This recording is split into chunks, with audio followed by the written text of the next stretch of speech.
लो भाई एक और अनोखी खबर सुनो। वीडियो पर बना रहे। ईरान की IRGC को कनाडा ने आतंकी संगठन घोषित कर दिया है। क्या बात है। दुनिया में कुछ ऐसे देश हैं जो अपने आप को पूरी दुनिया का बाप समझते हैं, कहीं पर भी कोई भी मैटर होता है अपनी टांग अड़ाने पहुंच जाते हैं। हाँ।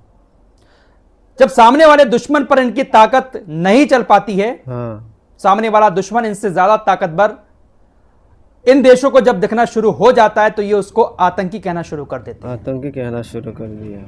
अब तक ये काम इजराइल और अमेरिका जैसे देश कर रहे थे। अमेरिका और इजराइल का जोर जब सामने वाले संगठन पर या किसी देश की सेना पर नहीं चलता है तो ये उसको आतंकी संगठन घोषित कर देते हैं। अब यही काम कनाडा ने भी शुरू कर दिया है। कनाडा शुरू कर दिया। ईरान ने इजराइल के ऊपर जो हमला किया था, बहुत सारी मिसाइल, रॉकेट और ड्रोन छोड़े थे। उस हमले के फौरन बाद से इजराइल ने कहना शुरू कर दिया था कि ईरान की IRGC को आतंकी संगठन घोषित किया जाए। क्या बात। इजराइल के बड़े बड़े नेताओं ने दुनिया भर के तमाम देशों से, खासकर यूरोपीय देशों से कांटेक्ट किया, संपर्क किया कि भैया इन्होंने हमारे ऊपर हमला किया है, IRGC ने ईरान की, इसको आतंकी संगठन घोषित करो। काफी पहल की थी इजराइल ने इस बात की। कनाडा ने इसकी शुरुआत कर दी है। इजराइल तो पहले ही आतंकी संगठन घोषित किए हुए है IRGC को। अब कनाडा ने भी ईरान की IRGC को आतंकी संगठन घोषित कर दिया है। गाजा के अंदर इजराइल क्या कुछ कर रहा है, इजराइल की सेना कैसे कैसे गुल खिला रही है, इन यूरोपीय देशों को कुछ दिखाई नहीं दे रहा है, आंखें फूट चुकी हैं। यह दुहाई दी जा रही है कि गाजा के अंदर जो कुछ हो रहा है, इजराइल की सेना जो कुछ कर रही है, वो अपने देश के नागरिकों की हिफाजत के लिए कर रही है। लेकिन अगर ईरान की सेना ने हमला कर दिया इजराइल के ऊपर तो वो आतंकी संगठन बन जाती है। IRGC क्या है? जैसे और देशों की सेना होती है, इसी तरीके से ईरान की सेना है। हमारे देश की सेना है, बहुत सारी बटालियन होती हैं, बहुत सारे नाम होते हैं हमारे देश की सेना के अंदर भी। जरूर। ऐसे ही IRGC ईरान की एक बहुत बड़ी ताकतवर सेना है। इजराइल के ऊपर जो हमला किया था वो भी IRGC ने किया था। हाल ही में IRGC की काफी चर्चाएं हो रही हैं, बड़े बड़े मिशन को IRGC अंजाम दे रही है, बड़े बड़े कमांडर निकलकर सामने आ रहे हैं, चर्चा हो रही है। IRGC एक बड़ी ताकत दुनिया के सामने बनती जा रही है। बनती जा रही है। यही बात इजराइल और अमेरिका जैसे देशों को चुभ रही है, मिर्ची लग रही है। तो अब इन्होंने शुरुआत कर दी है। जब सामने वाले दुश्मन पर इनका जोर नहीं चल रहा है तो अब इन्होंने उसको आतंकी कहना शुरू कर दिया है। आतंकी कहना, जैसे इन्होंने हूतीस को आतंकी संगठन बता दिया, हिजबुल्लाह को आतंकी संगठन बताते हैं। जिसके ऊपर जोर नहीं चलता है उसको आतंकी संगठन घोषित करना शुरू कर देते हैं। IRGC को आतंकी संगठन घोषित करने के बाद कनाडा के प्रधानमंत्री ने बयान दिया कि इससे टेरर फंडिंग पर रोक लगेगी।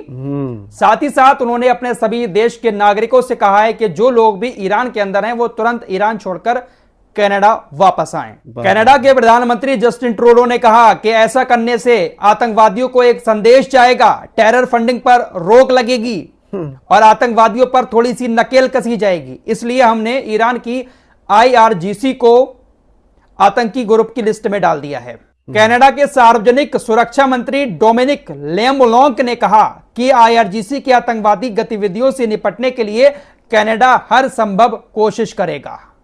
बाबा जी का ठुल्लू मिलेगा। बात तो ऐसी करते हैं जैसे हर जगह इनका राज चल रहा हो। राज चलता है। अरे भाई वो भी एक देश की सेना है। अब यहां पर किसी नफरती चिंटू को मेरी बातें बुरी लगती हो तो जरा पास से याद दिलाना चाहता हूं, थोड़े दिन पहले ही ले जाना चाहता हूं जब कनाडा ने भारत के लिए कैसा जहर उगला था, कैसी कैसी बातें कही थी। लेकिन यहां पर बात ईरान की है तो हो सकता है कुछ नफरती चिंटू इस वक्त कनाडा का सपोर्ट कर लें, लेकिन ये वो देश हैं जो किसी के सगे नहीं हुए हैं। हम भारतवासी हैं और हमें अपने देश पर फख्र है। हमारे देश की एक बहुत अच्छी आदत है, हमारा देश किसी भी काम में जल्दबाजी नहीं करता है। ऐसे मामलों में नहीं। ईरान के साथ हमारे देश के बहुत अच्छे रिश्ते हैं। हमारा देश किसी भी देश की सेना को ऐसे एकदम से आतंकी संगठन घोषित करता ही नहीं है। बहुत सारी चीजें देखने के बाद ही कुछ फैसला लिया जाता है।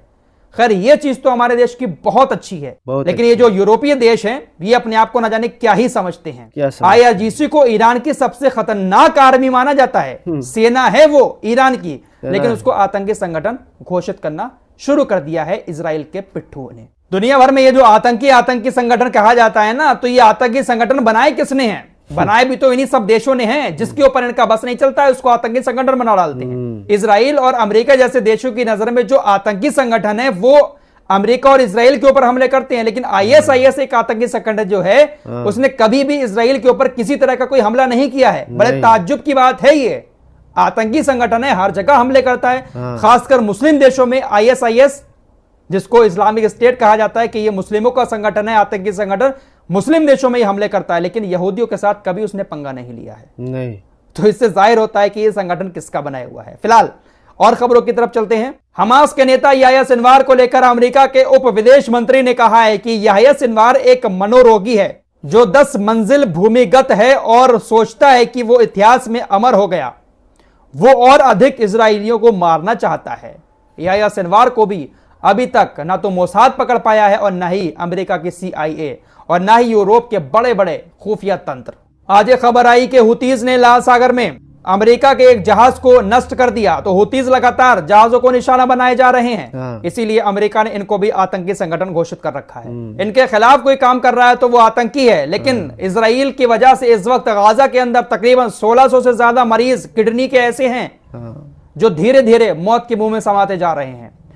रफा के मेयर अहमद सूफी का कहना है कि गाजा में डायलिसिस सेवाओं के ध्वस्त होने के कारण 1600 से अधिक किडनी फेलियर मरीजों को धीमी मौत का सामना करना पड़ रहा है। हम लोग दुआ कर सकते हैं। इजराइल ने अस्पतालों की हालत ऐसी कर दी है कि ठीक से ऑक्सीजन भी किडनी के मरीजों को नहीं मिल पा रही है। लेबनान के बॉर्डर की तरफ चलें तो वहां पर हिजबुल्लाह इजराइल के बीच लगातार जंग बढ़ती जा रही है। एक प्रस्ताव हिजबुल्लाह के सामने रखा गया था कि वो शांति कायम कर ले, सीज फायर के लिए राजी हो जाए, लेकिन हिजबुल्लाह ने सारे प्रस्ताव को ठुकरा दिया, किसी भी तरह की बातचीत करने से इनकार कर दिया। इससे एक बात तो तय है कि जंग इस बॉर्डर पर और तेज होने वाली है। हिजबुल्लाह का डर इजरायली यहूदियों के दिल में कैसा पैदा हो चुका है, इसका अंदाजा आप इस बात से भी लगा सकते हैं कि हसन नसरुल्लाह ने कल जो स्पीच दी थी, जो बड़ी बड़ी धमकियां इजराइल को दी हैं, जो मैंने आपको सुबह बताई थी, हसन नसरुल्लाह की उस स्पीच के बाद बेन गुरियन हवाई अड्डा जो है इजराइल का, वहां पर 62,200 यात्री आज आए हैं। 7 अक्टूबर के बाद से सबसे ज्यादा लोग आज उस हवाई अड्डे पर आए